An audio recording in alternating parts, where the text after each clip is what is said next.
বেঘোরে প্রাণ। এক বনে এক প্রকাণ্ড ও শক্তিশালী সিংহ ছিল। সে সবাইকে বলতো, আমি বনের রাজা। আর তার পাশেই থাকতো একটা ডাঁশ। দুইজনের মধ্যে একদিন জোর তক্কাতকি বেঁধে গেল। ডাঁশ বলল, আমি বড়। আর সিংহ গর্জন করতে করতে বলল, আমাকে সবাই ভয় পায়, আমি হলাম বনের রাজা। আর তুই কিনা বলিস আমি তোর চেয়ে ছোট। ডাঁশটা মুচকি হেসে তখন সিংহের কানের কাছে গিয়ে বলল, তোমাকে এক ফোঁটাও ভয় করি না।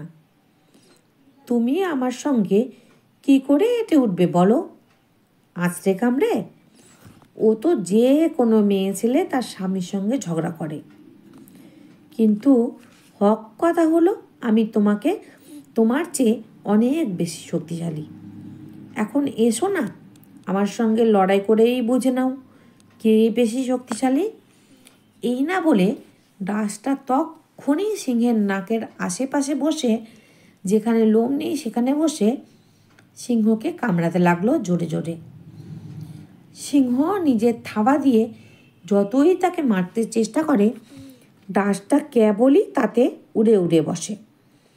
সিংহ কিছুতেই তার সঙ্গে এঁটে উঠতে পারল না।